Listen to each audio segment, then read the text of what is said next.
Clasificación B, bajo supervisión de un adulto.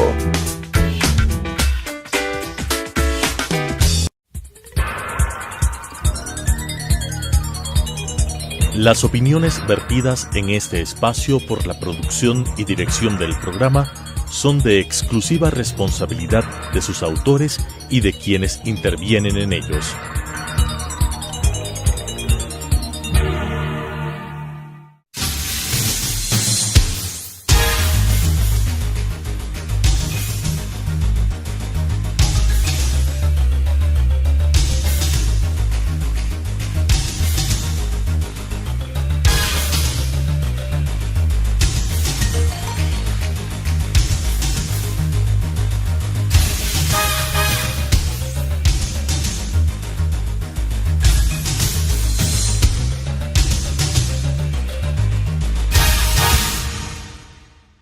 Buenas noches, amigos, amigas. Este es Debate Jurídico, el programa del Colegio de Abogados de Pichincha, un programa netamente académico, dirigido a un público, digamos, un público conocedor del derecho, y que hoy pues va a darse un banquetazo de derecho penal, porque vamos a tener un experto, si lo hay, como Diego Manuel Luzón Peña, catedrático de Derecho Penal de la Universidad de Alcalá de Henares, querido amigo de la casa, y además, sin duda, penalista de enorme referencia a nivel mundial.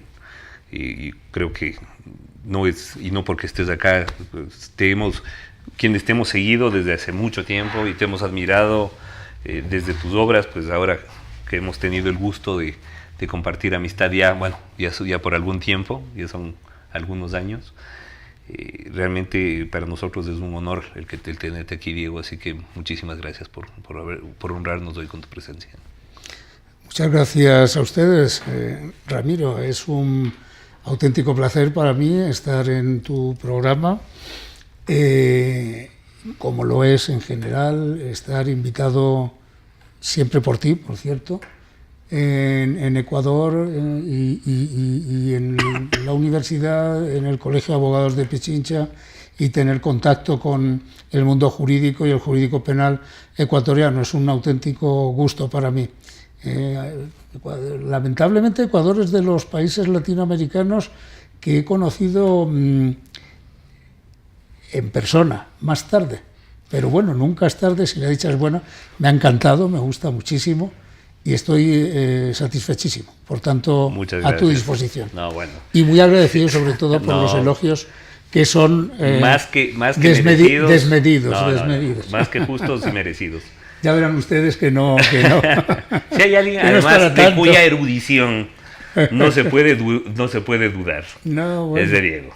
Así que hemos escogido hoy un tema que además viene siendo reelaborado, podría decirse casi por milenios. Me refiero al dolo, es decir, aquel elemento de la tipicidad que de alguna manera, y con matices, porque eso ya nos lo explicará mucho mejor Diego, hace referencia al conocimiento y la voluntad con la que la persona actúa en relación a la realización del tipo penal. ¿Desde cuándo? Bueno, si tú te pones a ver el Código de Hammurabi, por ejemplo, ya se hace una distinción entre figuras dolosas y culposas.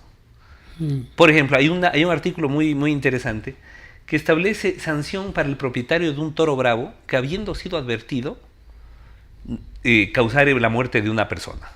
Y claro, la diferenciación que se hace es en la pena, porque causar la muerte de otra, lo que diríamos ahora dolosamente, tenía como pena la muerte. Bajo estas circunstancias de evidente negligencia, digamos así, en el manejo del toro bravo, en cambio era el pago de un valor monetario a cambio de la muerte, digamos, o el valor de dinero de sangre. Pero la discusión sobre el dolo, ¿desde cuándo aparece? No, la discusión sobre el dolo es prácticamente eterna en los sistemas jurídicos antiguos, medievales, modernos. Hay que advertir que esa discusión, sin embargo, es diferente en el mundo anglosajón, porque allí no manejan los conceptos que manejamos en el mundo jurídico heredero de la Europa continental, del Código Penal francés y luego de la dogmática alemana, italiana, española. A mí no me gusta. Los anglosajones hablan de mens rea, ¿no? Hablan de mens rea, pero ahí la mens rea no se sabe muy bien ¿Qué no, mismo es? Claro que es la mente criminal, pero mens rea en latín es mente criminal, mente de un reo.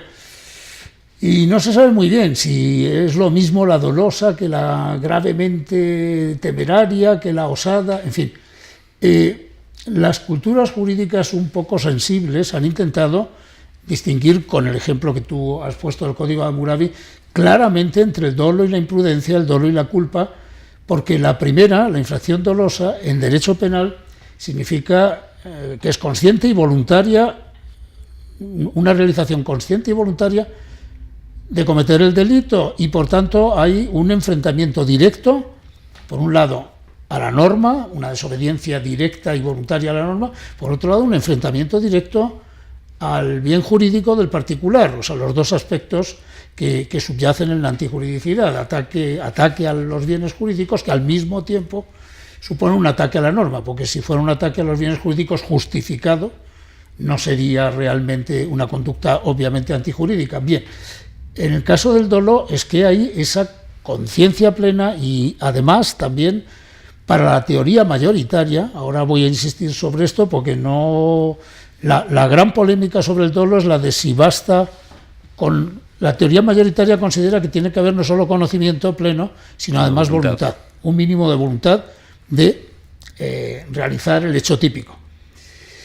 Pero desde el siglo XIX y en el siglo XX aparecen teorías que han sido minoritarias y siguen siéndolo, pero que, bueno, van haciendo dientes de sierra y que defienden que basta, las teorías llamadas intelectivas o cognoscitivas, que basta con un conocimiento muy grande de que se está realizando el hecho delictivo, el hecho típico, decimos los penalistas, para que ya haya dolo, aunque no haya voluntad.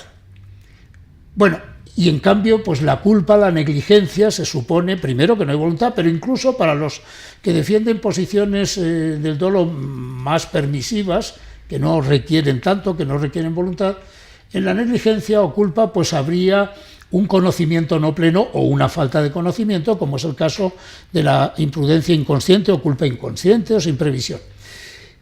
Y se discute mucho sobre dolo y culpa, porque la cosa no acaba ahí. Es que muchos códigos penales, el Código Penal ecuatoriano entre ellos, siguen el modelo, por ejemplo, del Código Penal italiano de 1930, que es el de que hay tres clases de imputación subjetiva: el dolo, la culpa o negligencia o imprudencia y la preterintención, entre medias. Y el Código ecuatoriano no dice que sea, dice que el hecho ha de ser doloso, que puede ser culpa, y dedica 2 artículos, uno al dolo y otro a la culpa. El 26, pero en el artículo 26, párrafo segundo, se habla del hecho cometido preterintencionalmente y se dice que la pena no es la misma que la del hecho doloso. De algún modo se está reconociendo que la preterintención sería una especie de tercer clase de forma de imputación subjetiva del hecho típico. Pero hay más discusión, mucha más. Hay más discusión en cuanto a dónde, a qué elemento del delito pertenece el dolo. Porque es que hoy, tú has dicho, es una forma de realizar el tipo, claro, y el Código ecuatoriano... ¿Alguien discute ya que si el dolo es parte de la tipicidad o no? Sí, es minoritaria, pero sigue habiendo, y en la jurisprudencia de muchos países, y en muchos... en la doctrina alemana seguramente no, yo creo que no hay prácticamente nadie que discuta que el dolo es la parte subjetiva del tipo. Pero en la dogmática de otros países sí que sigue habiendo una posición minoritaria, pero sigue habiendo, claro que sigue habiendo defensores en mi país, en España, y cuya dogmática no es atrasada. Por cierto, pues yo diría que hay un 25 o 30% de doctrina penal española que sigue considerando que el dolo es la forma más grave o grado o de culpabilidad. El grado de culpabilidad, naturalmente que sí. Claro, sí, bueno. Pero yo creo que, bueno, siendo una posición minoritaria, es una posición que cada vez se va reduciendo. Se va reduciendo, más, ¿no? Eso es verdad, pero no ha desaparecido. Y te voy a decir una cosa, Ramiro, la doctrina mayoritaria, por influencia alemana, desde hace 50 años, englobamos el dolo en la parte subjetiva de la tipicidad.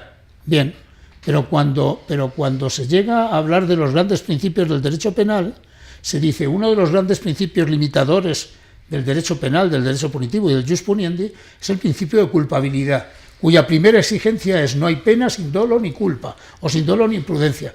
Pero no hemos quedado en que el dolo no tiene nada que ver con la culpabilidad, como le llaman con la ustedes culpabilidad como categoría dogmática, digamos, porque el principio de culpabilidad se expresa en todas las categorías, de alguna manera. Bueno, pero sí, ¿no? Pero entonces yo, por ejemplo, en mi manual a la ausencia, a la exigencia de que haya dolo o al menos imprudencia, no le llamo principio de culpabilidad para nada, lo llamo principio de responsabilidad subjetiva frente a la responsabilidad objetiva por el puro resultado, que es que si tú causas un resultado dañoso, respondes aunque no hayas tenido ni dolo, ni siquiera culpa, negligencia, imprudencia alguna. Eso es la no responsabilidad objetiva, por tanto, exigencia de responsabilidad subjetiva. ¿Tiene que ver eso con la culpabilidad? No. El 95% de la dogmática en todo el mundo lo sigue llamando principio de culpabilidad. Sí, bueno, así que hay alguna contradicción. Yo en mi libro lo sigo llamando principio de culpabilidad. Pues es una contradicción, querido Ramiro, desde mi punto de vista muy modesto. Me enfrento en esto a la doctrina mayoritaria, pero quiero decir, por tanto, no pienses, bueno, pero hay alguien que vincula el dolo con la culpabilidad. Claro, todos ustedes los que dicen que el principio de culpabilidad exige que haya dolo y prudencia, ¿te das cuenta? Bueno, pero ¿y qué más? Bueno, por situar, y ahora me preguntas de lo que quieras y hablamos de casos concretos, los que tú quieras. ¿Qué más cosas se discuten en cuanto al dolo? Ya en la segunda parte estamos ya a punto, estamos ya en este momento a punto de hacer una primera pausa. En la segunda parte, bueno, vamos a tratar, creo que uno de los temas más delicados de esto, que justamente se refiere a la diferenciación entre el dolo eventual y la culpa consciente o con representación, que yo creo que es uno de los problemas que no se ha logrado resolver satisfactoriamente, digamos. Es decir, todavía no tenemos una solución que satisfaga a todos. Pero yo creo que sí la hay, pero y es más, Ramiro, te diré, ya te lo explicaré, que cada vez va siendo más mayoritaria bajo diversos nombres o rúbricas. O sea, unos que dicen que defienden que el dolo eventual basta con el conocimiento de la probabilidad, la teoría de la probabilidad, y otros que defendemos que no, que el dolo eventual requiere consentimiento de aceptación. Bueno, eso lo hablaremos en la segunda parte para que no nos quede llegamos corto. A estar de acuerdo, ya lo verás. Listo, muchas gracias. Okay. Volvemos en un momento con Debate Jurídico, el programa del Colegio de Abogados de Pichincha.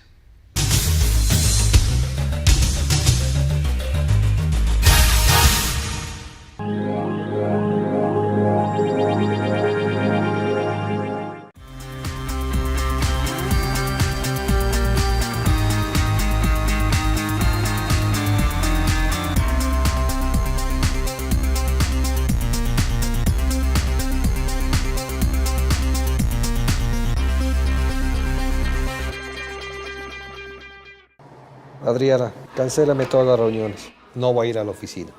Estoy con una jaqueca que no aguanto. ¡El jefe no viene!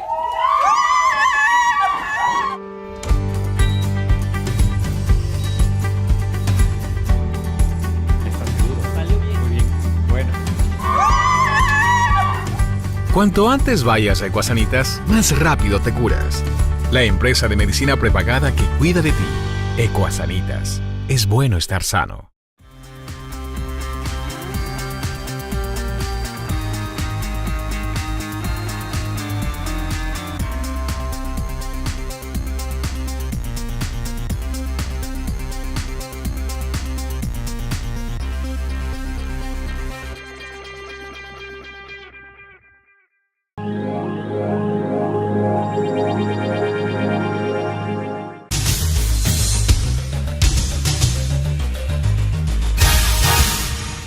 Volvemos con Debate Jurídico, el programa académico del Colegio de Abogados de Pichincha, hoy con un invitado especialísimo, querido amigo, pero además un punto muy alto de referencia en el derecho penal mundial, Diego Manuel Luzón Peña.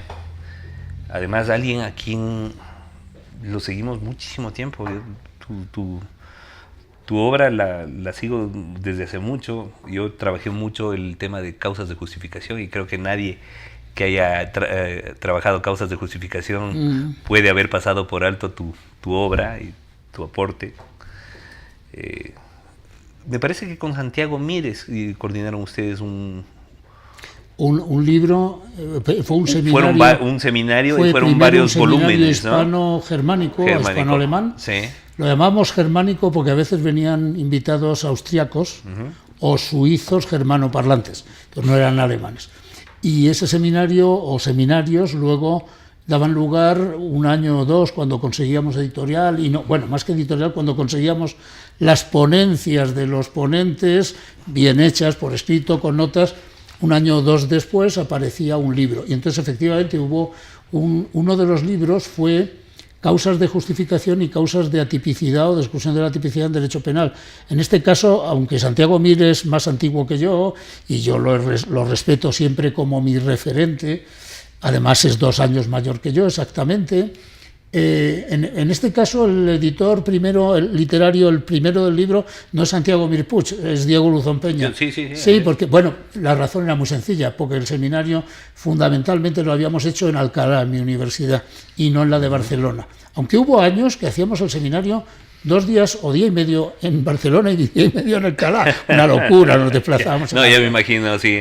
Imagínate. Y hablábamos de causas de justificación y causas de exclusión de la tipicidad, que fue uno de los aportes o aportaciones que yo modestamente introduje en ese seminario con un artículo que luego he ido desarrollando sobre qué son las causas de... Un poco para nuestros televidentes, y que no sé, porque es decir, no todos son expertos en derecho penal. Claro. ¿Cuál es la diferencia entre la causa de justificación y la causa de exclusión de la tipicidad? A ver, pues es grande en el sentido... A ver, es que desde la doctrina mayoritaria las causas de exclusión de la tipicidad directamente excluyen el tipo, pero la conducta no tiene por qué ser conforme a derecho.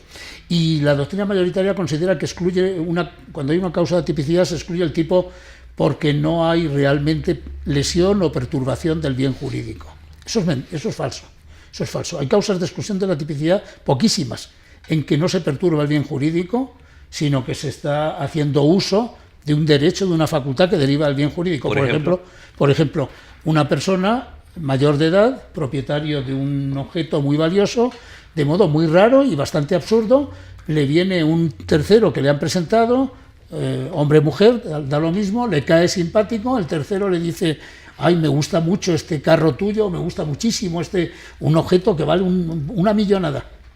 Y le dice: ¿me lo puedo llevar? Si no te opones, me lo voy a llevar. Y dice: ok, da su conformidad. En ese caso, claro que es una causa de exclusión de la tipicidad, porque no hay ningún ataque al bien jurídico, que sería el derecho de propiedad, porque lo que estás es haciendo un acto de donación, sí, no es más que eso. Pero son poquísimos esos casos. La mayoría de los casos en que una causa de exclusión de la tipicidad de entrada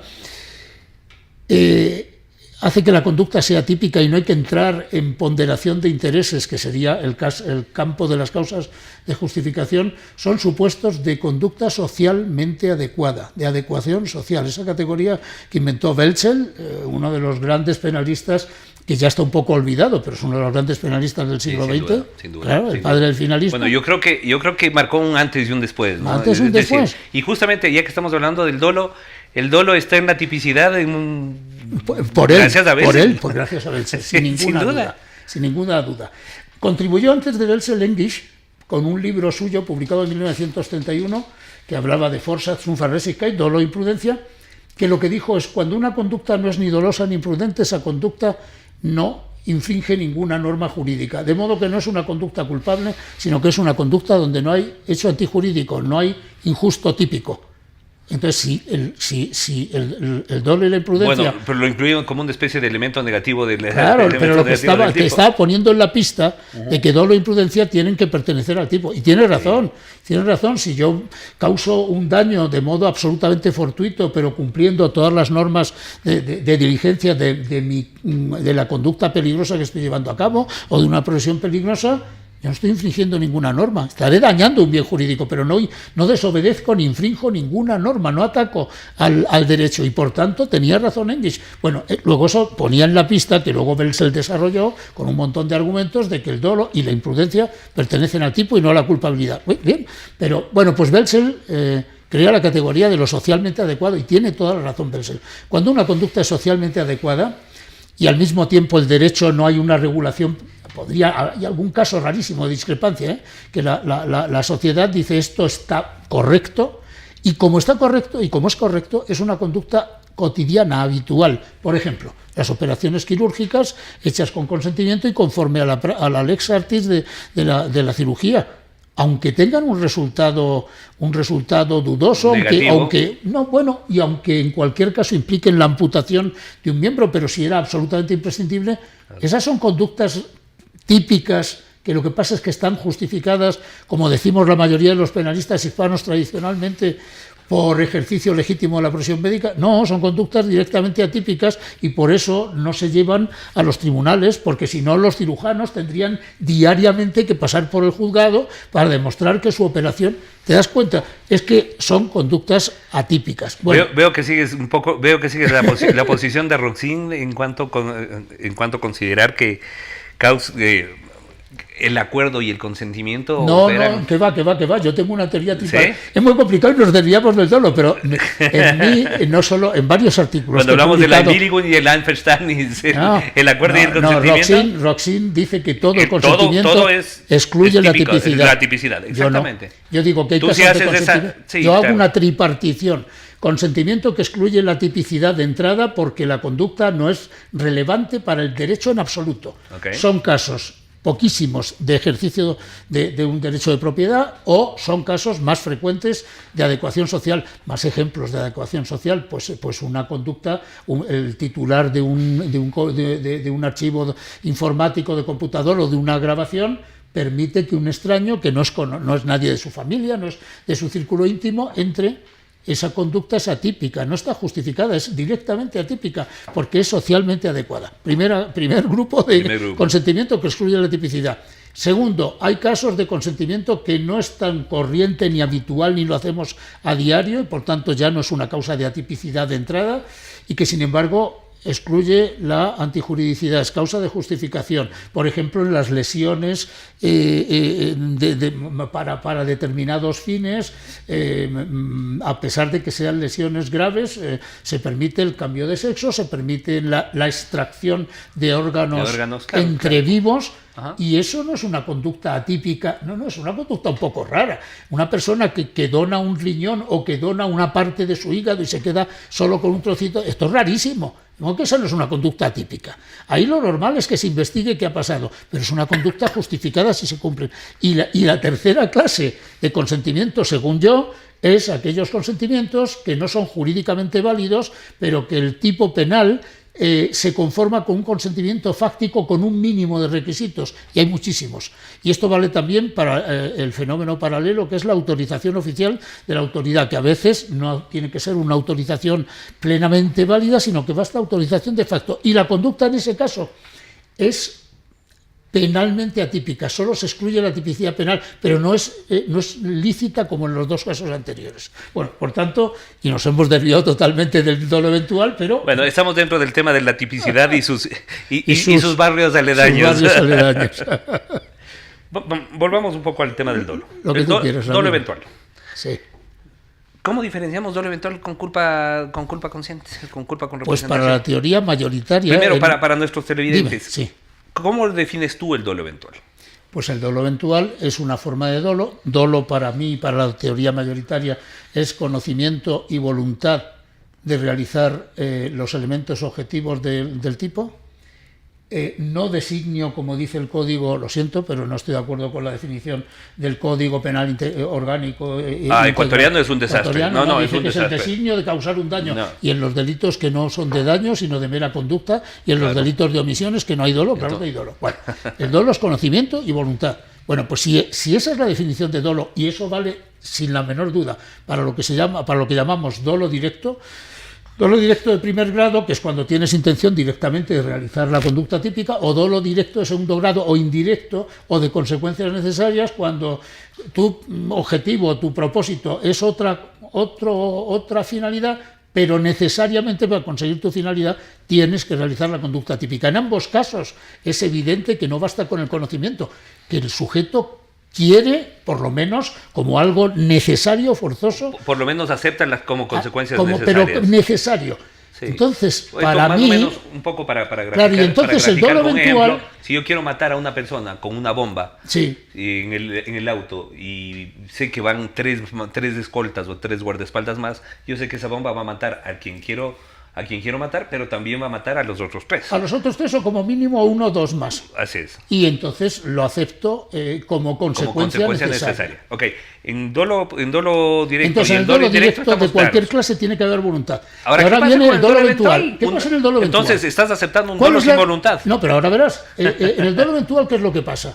Ocurre que a diferencia del dolo directo, el sujeto ni busca como intención realizar el tipo, causar el daño típico o producir la conducta típica si es un delito que no es de resultado, ni tampoco es seguro como en el dolo directo de segundo grado, dolo de consecuencias necesarias, sino que es eventual, una posibilidad, es posible, eventualmente. Bueno, ¿y cómo medimos la posibilidad?